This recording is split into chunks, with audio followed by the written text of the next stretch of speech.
They called her the drowned girl's daughter. For 21 years, Mira Vale had been invisible to the Ashfall pack, a servant who scrubbed blood from hunting floors and carried firewood until her fingers cracked and bled. She was the wolfless orphan, the broken one, the girl who flinched at shadows and never spoke above a whisper. They spat on her. They starved her. They told her she was lucky to breathe the same air as real wolves. But the Ashfall pack didn't know what slept beneath Mira's silence. They didn't know that her mother hadn't drowned by accident. They didn't know that the strange warmth in Mira's chest wasn't fever. It was fire, ancient and patient, waiting for its moment. When the frozen lake shattered beneath the weight of 16 wolves, no one expected the servant girl to move first. No one expected her to dive into water cold enough to stop a heart. No one expected her to pull them out, one by one, until her lips turned blue and her body screamed for death. And when the Alpha King of all territories became the last one sinking beneath the ice, no one expected what would rise from the depths with him. The drowned girl's daughter was about to make them all remember her name. The morning of the frost convergence began like every other morning for Mira Vale, on her knees. She was scrubbing the stone steps of Ashfall Manor, her brush worn to frayed bristles, her knuckles raw from the lye soap that burned worse in winter. The sun had barely risen, but she had been awake for 3 hours, hauling water, lighting hearth fires, and preparing the manor for the most important gathering of the decade. The frost convergence happened once every 10 years. Alphas from all 7 territories would cross the sacred ice bridge of Lake Seren to meet on neutral ground. Treaties would be signed, alliances would be forged. And this year, for the first time in living memory, the Alpha King himself was attending. Mira had heard the servants whispering his name like a prayer. Cale Stormbane, the youngest wolf to ever claim the Obsidian throne. They said he had ended the border wars with a single battle. They said his wolf was the size of a warhorse, black as a moonless night. They said he had never taken a mate because no female had ever proven worthy. Mira didn't whisper his name. She didn't dare dream about wolves like him. Girls like her weren't meant for fairy tales. You missed a spot, rat. The voice sliced through the cold air. Mira didn't need to look up to recognize it. Celine Varn, daughter of Ashfall's Beta, stood above her in a coat of white fox fur, her amber eyes glittering with casual cruelty. Mira glanced at the steps. They were spotless. I don't see. Celine's boot connected with the bucket of gray water, sending it cascading down the stones Mira had just cleaned. The icy slush soaked through Mira's threadbare dress, stealing her breath. Now you do. Celine smiled, revealing perfect teeth. Clean it again. And when you're finished, report to the kitchens. Someone needs to gut the deer for tonight's feast. I thought of you immediately. You're so good with carcasses. Celine sauntered past, deliberately stepping on Mira's hand as she went. Mira bit her tongue so hard she tasted copper. Don't react. Don't cry. Crying is weakness. She had learned that lesson at 6 years old, when the old Alpha had dragged her from the lake where her mother's body had been found. He had taken her in, but not out of kindness, out of superstition. The drowned woman had clutched a pendant in her dead fingers, a symbol no one recognized. The Alpha feared what might happen if he cast out the orphan. But when he died 3 winters ago, his son Thyron took over. And Thyron had no patience for broken strays. She should be sold to the rogue traders, Mira had overheard him say once, or left in the forest. What use is a wolf who can't shift? His mate, a cold woman named Orena, had convinced him otherwise. A free servant is still free labor. Let her scrub floors until her body gives out, then we'll dispose of her. Mira was 21 now. Most wolves shifted at 16. The oldest recorded late bloomer had shifted at 19. She was a dead end, a genetic ghost, a nothing. She hauled the empty bucket back to the well, her wet dress clinging to her skin, her body trembling. The walk took her past the training grounds where Ashfall's warriors were sparring in preparation for the convergence. They moved like poetry, all muscle and instinct and barely contained violence. Mira paused, watching through the wooden fence. For just a moment, she let herself imagine what it would feel like to have a wolf inside her, to feel that surge of power, to run through snow without feeling cold, to matter. Dreaming again, drowned girl? One of the younger warriors had spotted her. He picked up a stone and hurled it. Mira ducked, but not fast enough. It caught her temple, splitting the skin. Blood dripped down her cheek as laughter echoed across the training grounds. Mira picked up her bucket and kept walking. Tonight, the 7 alphas would cross Lake Seren. Tonight, the Alpha King would walk on sacred ice. Tonight, history would be made. And Mira Vale would be in the kitchens, elbow deep in deer guts, invisible as always. Or so she thought. The kitchens were a chaos of heat and shouting.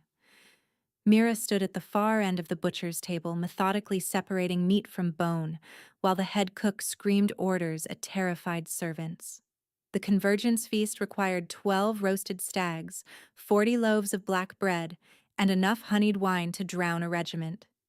Every hand was needed, even hands as worthless as hers. But Mira's mind wasn't on the deer carcass. It kept drifting to the window, where she could see the edge of Lake Seren glittering in the fading afternoon light. The ice bridge was visible from here, a natural formation that only solidified during the deepest winter months.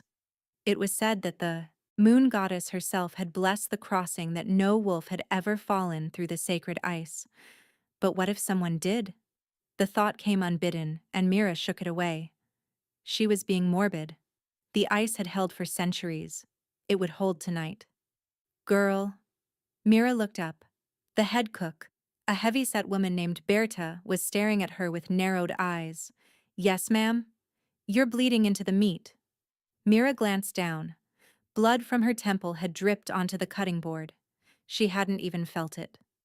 I'm sorry. I'll clean it immediately. Get out. Berta waved a meaty hand. Go wrap that wound before you contaminate the Alpha King's dinner. And don't come back until you're not dripping. It was a dismissal born of practicality, not kindness. But Mira's heart leaped anyway. She had 30 minutes. Maybe more. The crossing ceremony would begin at sunset. The Alphas would walk the ice bridge in order of rank, with the Alpha King going last. Everyone in Ashfall would be gathered at the southern shore to witness history. Everyone except Mira. Unless she found herself moving before she made a conscious decision, not toward the servant quarters for bandages, toward the northern shore, where a cluster of frost-covered pines offered a hidden view of the ice bridge. She shouldn't be here. If anyone caught her, a wolfless servant watching a sacred ceremony, the punishment would be severe. Thyron might finally have the excuse he needed to throw her out, but some desperate, starving part of her needed to see. Just once. Just for a moment. She needed to see wolves who walked like kings. She needed to see power that didn't come from cruelty. She needed to see him, Cale Stormbane. The sun was beginning its descent, painting the ice in shades of gold and crimson. In the distance, she could see figures gathering on the far shore. Mira pressed her back against a pine tree, her breath misting in the frozen air. She had no idea that in less than an hour, she would be standing on that ice herself, and nothing would ever be the same. The ceremony began with drums. Deep, resonant booms echoed across Lake Seren as the 7 alphas assembled on the northern shore. Mira watched from her hidden spot among the pines, her heart hammering against her ribs. She had never seen so much power gathered in one place. First came the lesser alphas, rulers of small territories who walked with the careful pride of men who knew their place. Then the greater alphas, their wolves barely contained beneath their skin, their eyes glowing amber in the dying light. And then, at the very end of the procession, came Cale Stormbane. Mira forgot to breathe. He was taller than she had imagined, broad-shouldered and lean, moving with the fluid grace of a predator who had never known fear. His hair was black as raven feathers, pushed back from a face that looked carved from stone. But it was his eyes that stopped her heart, pale silver like moonlight trapped in ice. Beautiful, she thought. And then, dangerous. The Alpha King didn't walk like the others. He walked like he owned the ice, the lake, the sky itself. The other alphas gave him space instinctively, the way smaller animals yield to apex predators. The procession began its crossing. One by one, the wolves stepped onto the sacred ice bridge. The drums kept their steady rhythm. The crowd on the southern shore held its collective breath. Mira leaned forward, desperate to see. And that's when she heard it. A crack. Deep. Wrong. The sound came from the center of the lake, away from the bridge itself. Mira's eyes snapped toward the noise. A group of younger wolves, sons and daughters of the attending alphas, had wandered onto a section of ice that wasn't part of the sacred crossing.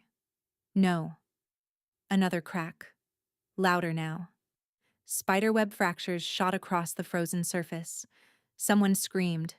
The ice gave way. 16 wolves plunged into water so cold it could kill in minutes. The sacred bridge held, but the surrounding ice became a death trap of jagged edges and swirling black water. Chaos erupted on both shores. Warriors shouted. Parents howled. But no one moved toward the water. The ice was too unstable. Anyone who tried to help would fall through themselves. Except one. From the corner of her eye, Mira saw a blur of black. The Alpha King, shedding his coat, diving from the bridge into the jagged chaos. He surfaced with a child in his arms, threw her toward safety, and dove again. And again. But the cold was relentless. By his fourth rescue, his movements were slowing. By his fifth, he didn't resurface. "Someone do something!" a woman shrieked. But the wolves on the bridge were paralyzed. The remaining alphas stared in horror as their children thrashed in the freezing lake, their cries growing weaker by the second. Hypothermia, Mira thought, her mind racing. They have 3 minutes. Maybe less. She didn't remember making the decision. One moment she was hidden among the pines. The next, she was sprinting across the snow, stripping off her coat as she ran. "Stop! You'll die!" someone shouted. Mira didn't stop.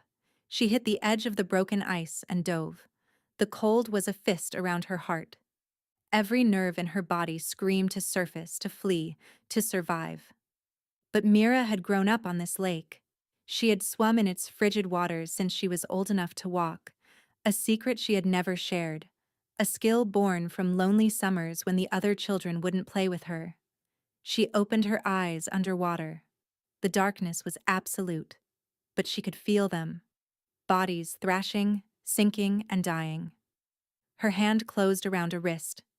She kicked toward the surface, dragging dead weight behind her. Her lungs burned. Her muscles shrieked. She broke through the ice with a gasp, hauling a young male wolf onto a stable section of frozen lake. "Breathe," she commanded, pounding his back. He coughed up water, alive. Mira turned back to the hole in the ice. 14 more, and somewhere in the black depths, a king. She dove again. The second wolf was heavier, a broad-shouldered warrior's son who outweighed her by 100 pounds. Mira's arms screamed as she dragged him to the surface. Her fingers were numb. Her vision was starting to blur at the edges, but she got him onto the ice, watched him sputter back to life, and dove again. 3. A girl this time, young, maybe 15. Her lips were blue. She wasn't breathing. Mira pressed her mouth to the girl's and forced air into her lungs. Once, twice. On the third breath, the girl convulsed and vomited lake water. 13 left. The crowd on the shore had gone silent. Every eye was fixed on the wolf-less servant girl, who kept disappearing beneath the black water and emerging with bodies. "Who is that?" someone whispered. The drowned girl's daughter, another answered. The broken one. 4, 5, 6. Mira lost track of time. The world narrowed to a brutal rhythm. Dive, search, grab, surface, and deposit. Repeat. Her body was shutting down. She could feel it, the sluggish response of her limbs, the strange warmth spreading through her chest that she knew was actually the beginning of the end. Hypothermia lies to you, her mother had once told her. When you start feeling warm, that's when you're dying. 7, 8. On the 9th rescue, Mira's leg cramped so violently she nearly inhaled water. She kicked through the pain, dragging a semi-conscious male to the surface and collapsed on the ice beside him. Get up, she told herself. Get up, get up, get up. She needs to stop, someone said from the shore. She's going to die. Then someone else go in. Another voice snapped. Silence. No one moved. Mira pushed herself to her hands and knees. Her entire body was shaking so hard her teeth rattled. Blood from her temple wound had frozen in a streak down her face. 9 wolves saved. 6 still in the water.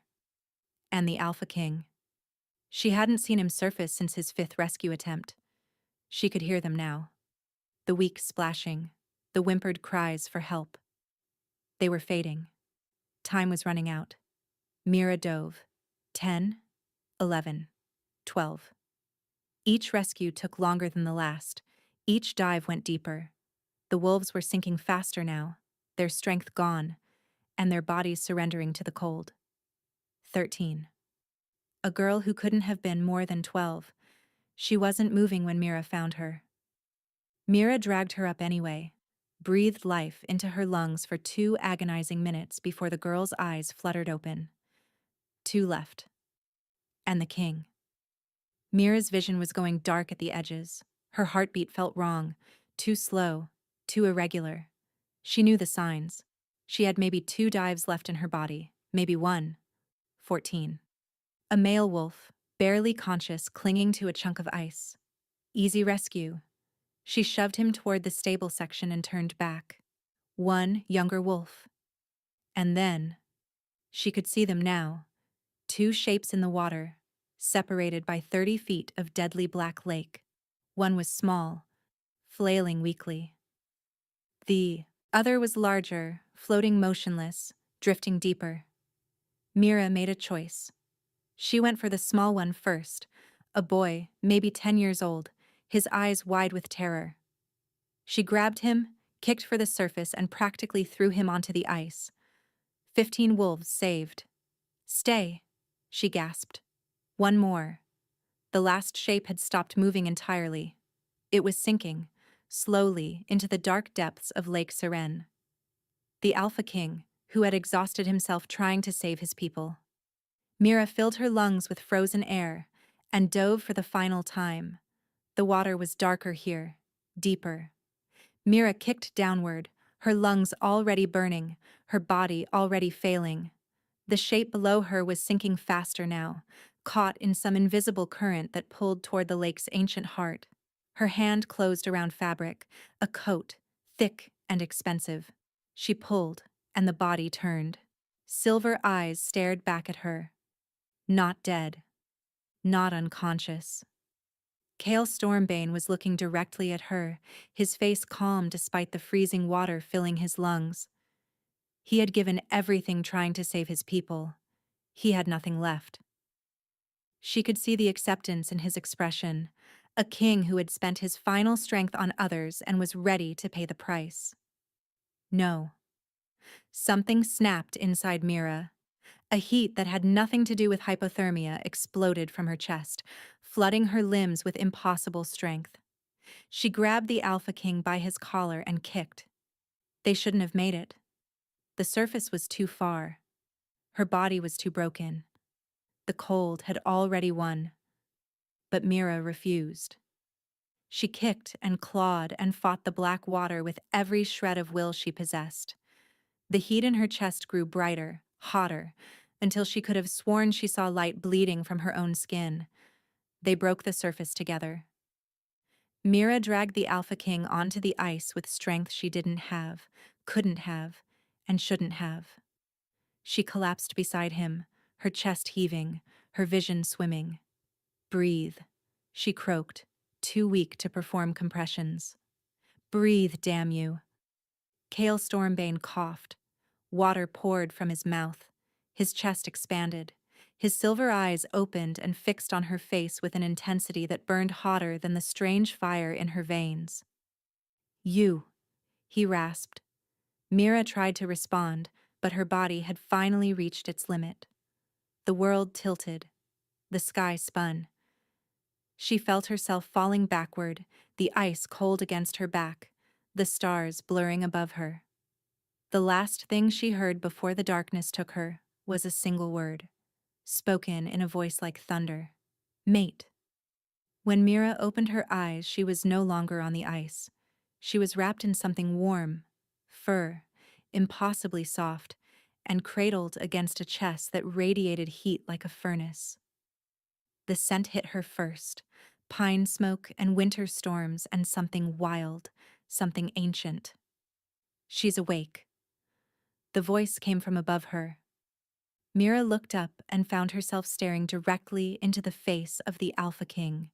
He was carrying her like she weighed nothing, like she was something precious. His silver eyes bore into hers with an expression she couldn't read. Wonder, confusion, hunger. "Put me down," Mira whispered. Her voice sounded wrong, raw, and broken. "No. I'm a servant. You can't. You pulled 15 wolves from that lake, and then you came back for me." Kyle's arms tightened around her. "You saved my life. I will carry you wherever I choose." Mira became aware of the silence around them. She turned her head and saw the crowd, hundreds of wolves from all 7 territories, standing in perfect stillness, staring at her. No, not just staring, kneeling, the alphas, the warriors, the nobles and the servants and everyone in between. They were on their knees in the snow, heads bowed, eyes lowered. "What?" Mira's throat closed. "You don't know, do you?" Kale's voice was soft, almost gentle. "You have no idea what you are." "I'm no one." The Alpha King looked down at her, and something flickered in his silver gaze, something that made Mira's damaged heart stutter. "You are everything." The crowd remained frozen as Kale carried Mira toward the great hall of Ashfall Manor. She wanted to protest. She wanted to demand he put her down, explain that she was nothing, that there had been some mistake. But her body wouldn't cooperate. The strange heat in her chest had faded to embers, leaving behind an exhaustion so profound she could barely keep her eyes open. "Make way." Kale's voice cut through the silence like a blade. The sea of wolves parted instantly. No one dared meet his gaze. Mira saw faces she recognized in the crowd, servants who had ignored her suffering, warriors who had thrown stones, nobles who had laughed at her existence. They all wore the same expression now, disbelief edged with fear. And there, standing at the entrance of the great hall, was Thyron. The Alpha of Ashfall had gone pale. His mate Orenna clutched his arm, her face twisted with barely concealed horror. Beside them stood Celine, still wearing her white fox fur, her amber eyes wide as moons. "Alpha King." Thyron stepped forward, attempting a bow that looked more like a stumble. "We are honored by your presence. Please allow us to take the girl. She belongs to our pack. We will see to her care." Kale stopped walking. The temperature around them seemed to drop 10 degrees. "Care?" The word came out soft, almost gentle. It was the most terrifying sound Mira had ever heard. "You speak to me of care?" "She is our servant," Orenna interjected, her voice shrill. "A wolfless orphan we took in out of charity. Whatever foolishness possessed her to jump into that lake." "Foolishness?" Kyle turned his silver gaze on the woman. Orenna's words died in her throat. "She saved 15 lives tonight. And then she saved mine. while your warriors stood on the shore and watched children drown. We couldn't risk, Thyron began. She risked everything. Kale's voice rose, echoing off the stone. Walls. A girl with no wolf, no training, no protection. She dove into death itself, again and again, while the mighty Ashfall pack did nothing. Mira felt his arms tighten around her. I heard your warriors call her the drowned girl's daughter. I saw the wound on her temple, a stone's throw fresh from today. I smell the lye soap burned into her hands. Kale's eyes swept the crowd, and wolves flinched as if struck. This girl has more courage than every wolf in this territory combined, and you treated her like garbage. Celine made the mistake of speaking. She's defective, the beta's daughter spat, her fear momentarily overcome by spite. She can't even shift. She's not one of us. She's... Kyle moved so fast Mira didn't see it happen. One moment he was holding her. The next, he had set her gently on her feet and crossed the distance to Selena in a single stride. His hand closed around the young woman's throat. Not squeezing, just holding. Finish that sentence, Kyle whispered, and I will rip out your tongue and feed it to the crows. Selene whimpered. Kale. Mira's voice was barely audible, but the Alpha King heard it. He released Selene, who crumpled to the ground, gasping. He returned to Mira's side instantly, steadying her when she swayed. This woman is no longer Ashfall property, Kyle announced, addressing the entire assembly. By the ancient right of life debt, she belongs under my protection. Any wolf who harms her, insults her, or so much as looks at her with ill intent, will answer to me personally. He swept Mira into his arms again, cradling her against his chest. Prepare your finest chambers, he commanded Thyron. Not the servant quarters, the Alpha Suite, and summon your healers.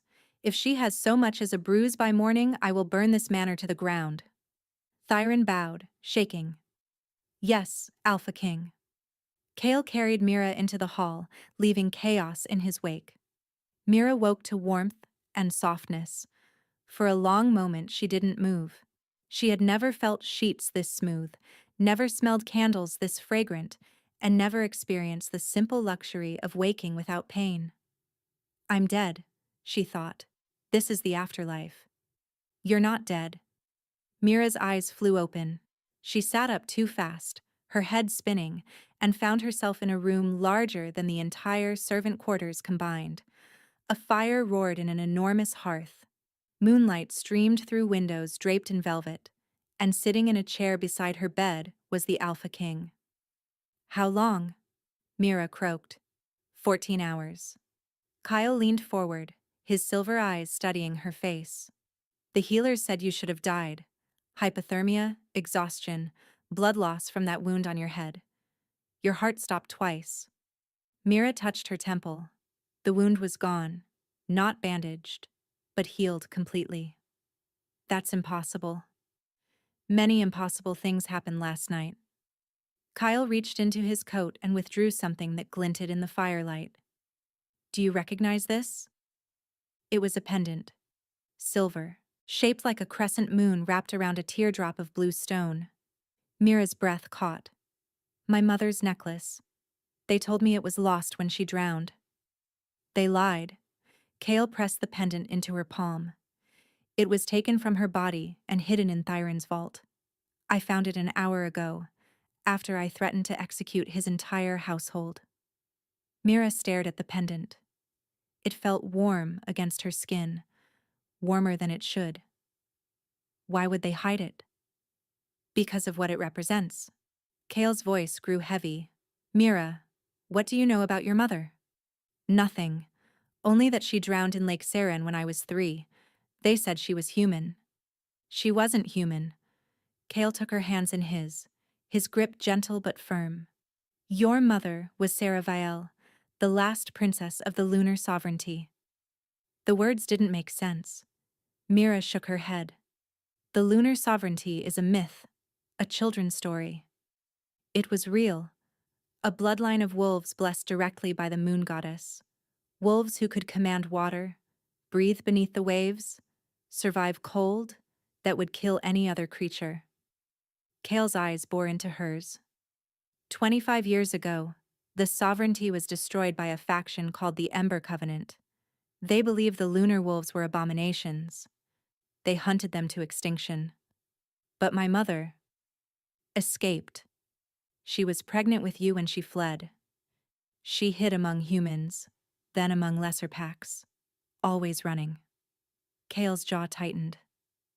She came to Ashfall seeking refuge. The old Alpha agreed to protect her, but someone betrayed her location to the Covenant. Mira felt the blood drain from her face. She didn't drown by accident. She was murdered, and you were supposed to die with her. Kale squeezed her hands. But you survived, Mira. You survived because of what you are. The lake couldn't kill you. The cold couldn't touch you. Even when your heart stopped last night, you came back. The pendant pulsed with warmth. Mira looked down and gasped. The blue stone was glowing, casting ripples of light across her skin like sunlight through water. You're the last of the lunar bloodline, Kale said softly. That's why you could do what you did. That's why I felt the bond snap into place the moment you pulled me from the water. The bond? Kale released her hands and stood, moving to the window. His back was rigid with tension. You're my mate, Mira. The moon goddess chose you for me, and me for you. I felt it the instant our souls touched in that frozen lake. Mira's heart hammered. But I don't have a wolf. I've never shifted. Your wolf was sealed. Kyle turned to face her, his expression fierce. The same way your mother's killers tried to seal her power before they drowned her. Someone in this pack has been poisoning you for years, keeping your wolf dormant. The room tilted. Mira gripped the sheets, trying to anchor herself. Who? Before Kale could answer, the door burst open. Thyron stood in the doorway, flanked by 6 of his warriors. His face was twisted with desperation and rage. I'm sorry, Alpha King, but I can't let you take her. Kale moved between Mira and the door, his body coiled for violence. Choose your next words very carefully, Thyron. The Ashfall Alpha's hands were shaking, but his eyes held the wild determination of a cornered animal. You don't understand. The Ember Covenant, they're still out there. If they learn she survived, they'll come for all of us. For every pack that sheltered her. So you've been poisoning her. Kale's voice was ice. Keeping her weak. Hoping she'd die quietly so you wouldn't have to face the consequences of your cowardice. I was protecting my pack. You were protecting yourself. Kale took a step forward. The warriors behind Thyron shifted nervously. Your father made a promise to Sarah Vale. He gave his word as Alpha, and you spat on that promise the moment he died. She's a death sentence, Thyron roared. Every day she breathes is another day the Covenant could find us. I should have killed her years ago. Try it now. Kale's eyes began to glow, his wolf rising to the surface. See what happens. The tension in the room was suffocating.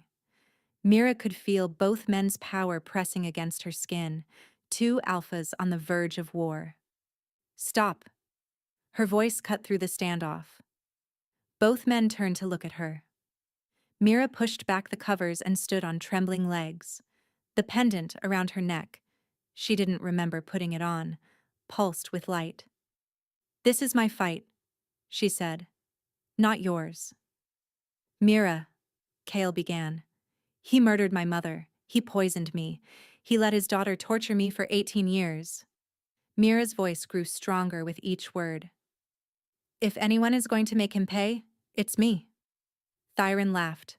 A harsh, ugly sound. You're a wolf-less runt. You can barely stand. Then it should be easy for you. Mira met his gaze without flinching. I challenge you, Thyron of Ashfall. For the crime of breaking sanctuary. For the murder of Sarah Vile. For 18 years of torment. The room went silent. A challenge from a packless wolf to a sitting alpha was almost unheard of, By law, Thyron could refuse. But if he did, he would be admitting cowardice before the Alpha King and his own warriors. "You'll die," Thyron said slowly. "Then you have nothing to fear." Thyron's eyes darted to Kale, then back to Mira. A cruel smile spread across his face. "Fine. I accept your challenge. Tomorrow at dawn, in the pit. No weapons, no interference." He looked at Kale. "Even from kings." Kale's jaw tightened, but he gave a single nod. "By the old laws, I cannot interfere in a formal challenge. But know this, Thyron. If you use any tricks, any poison, any outside help, I will not wait for the challenge to end. I will tear your throat out myself." Thyron sneered and retreated with his warriors, slamming the door behind him. The moment they were gone, Kale whirled on Mira. "Are you insane? He's a trained alpha. You've never fought in your life." "I've been fighting my entire life." Mira touched the pendant at her throat. "I just never had anything worth winning before." Kale stared at her for a long moment.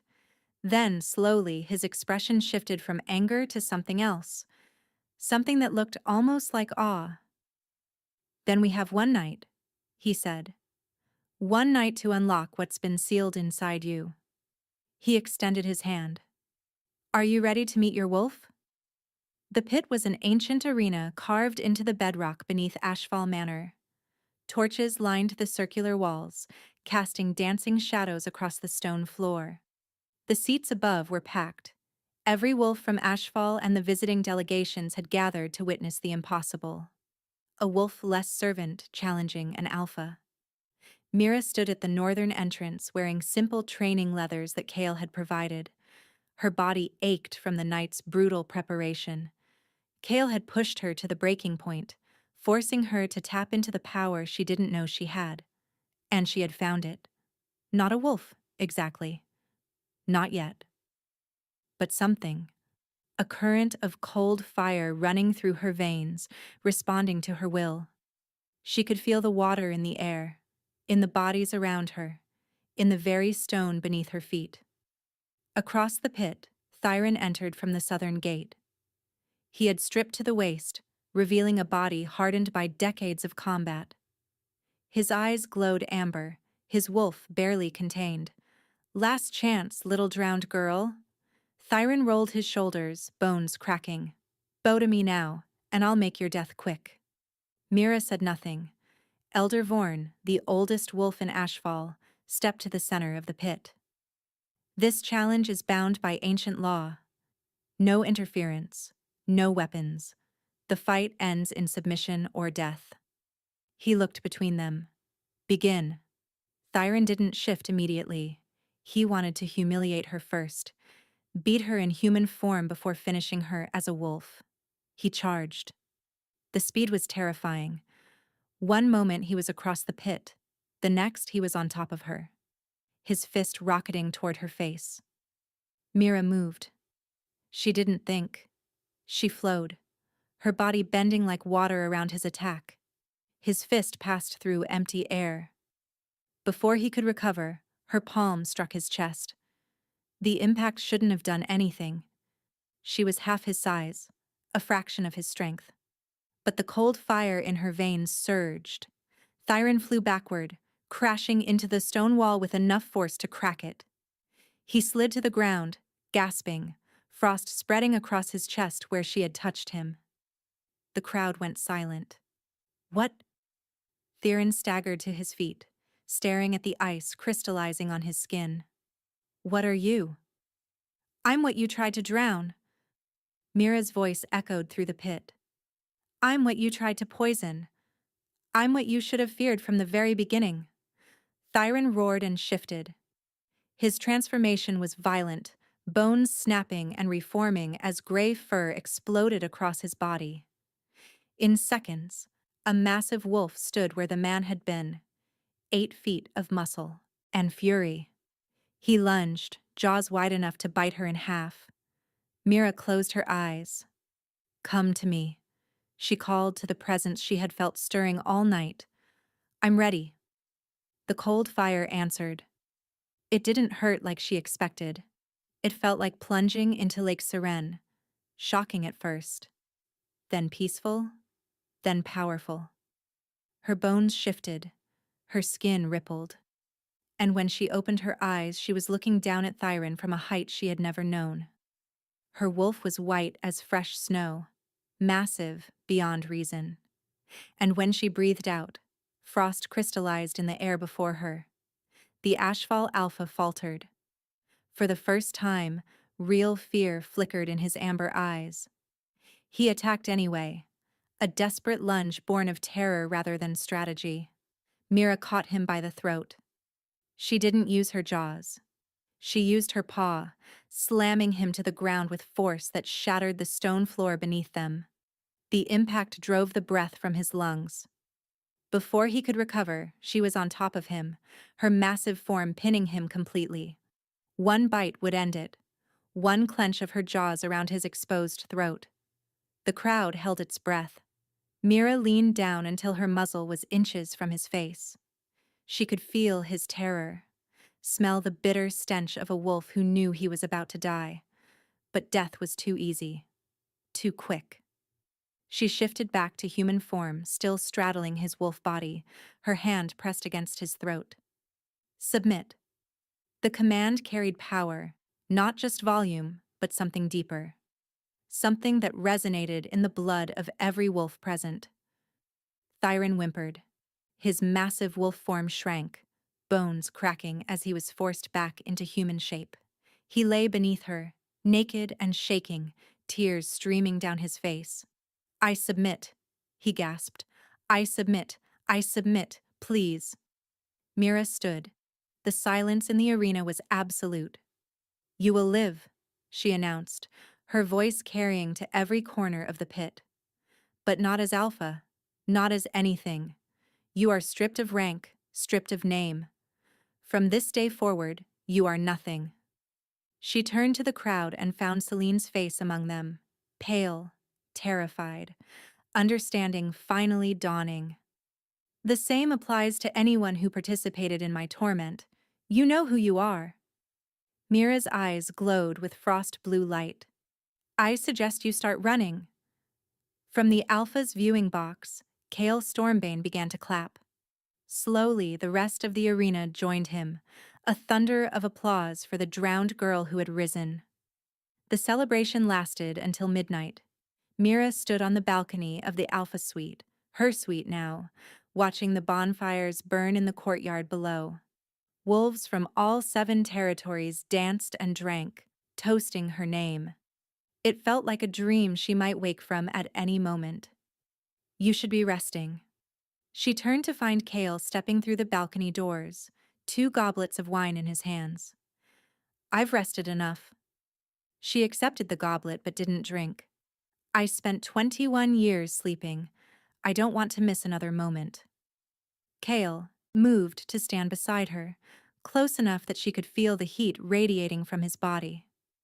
"You were magnificent today. I was terrified.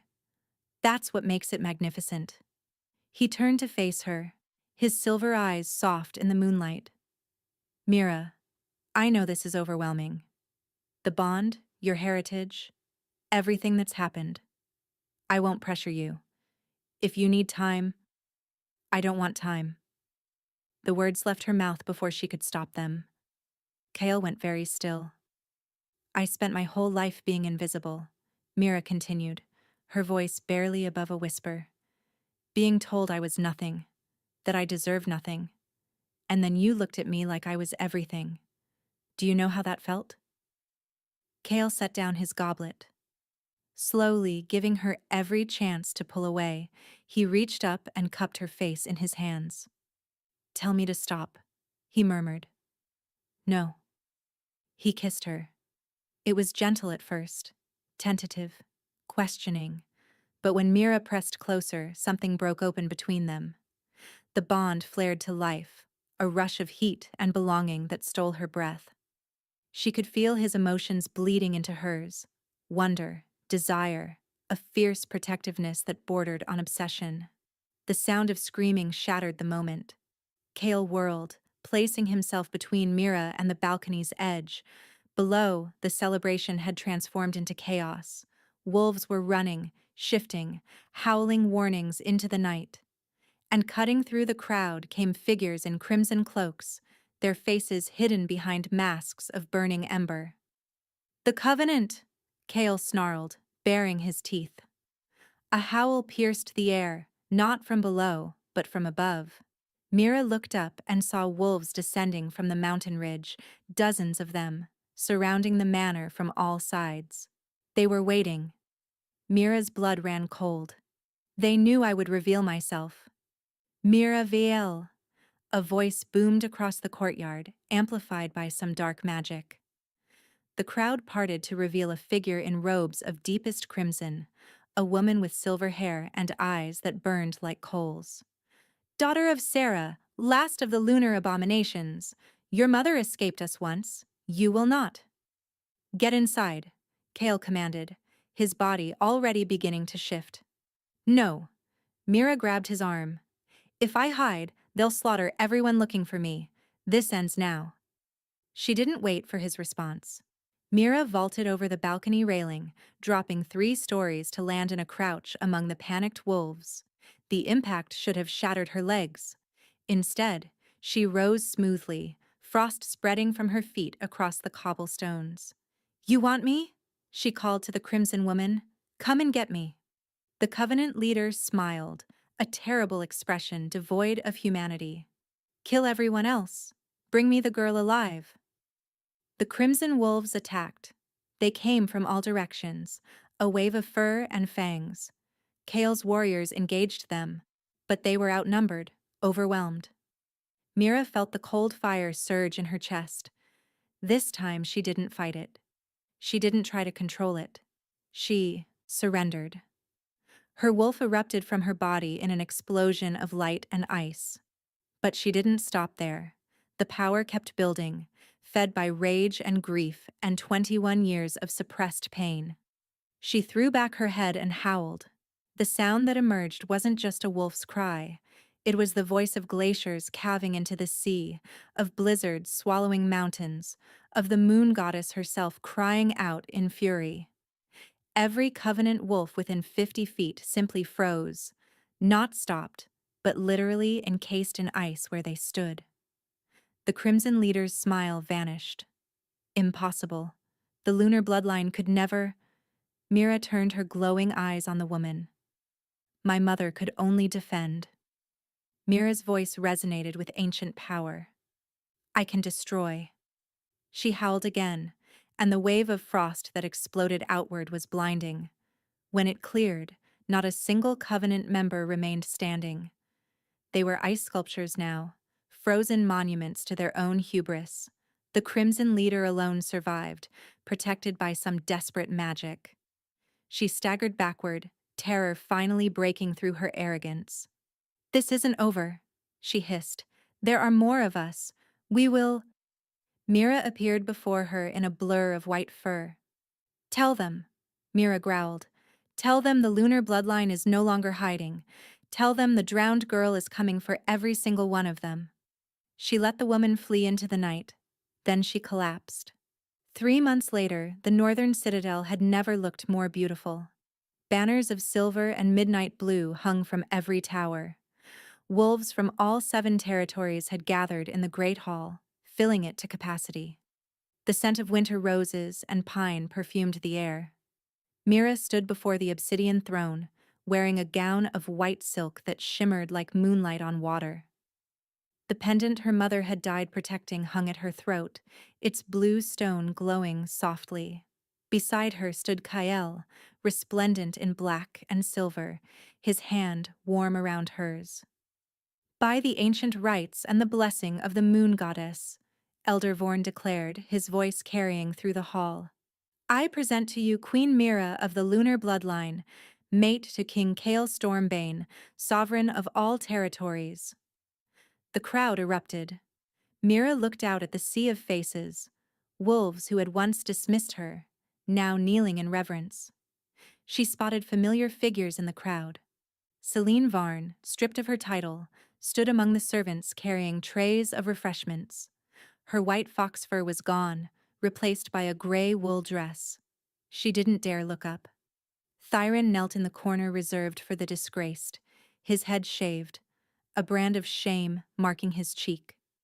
He would spend the rest of his life as a packless wanderer, alive, but wishing he wasn't. And at the far end of the hall, watching through the great windows, Mira glimpsed a flash of gray fur retreating into the forest. Orenna, who had fled rather than face justice. She wouldn't get far. The Lunar Queen had a long memory. How does it feel? Kyle murmured, squeezing her hand. Mira smiled. Not the timid, frightened expression she had worn for 21 years, but something fierce and radiant. Like waking up. She turned to face her people, her pack, her kingdom, her future. The drowned girl was gone forever. In her place stood something new, something unbreakable. A queen forged in ice and fire. A wolf who had pulled herself from the depths. And the entire court was kneeling. Drop your thoughts in the comments. I read every single one. If you loved this story and want more tales of revenge, romance, and wolves who rise, smash that like button, subscribe, and hit the bell so you never miss a new upload. We drop fresh stories every week. Thanks for watching, and I'll see you in the next one.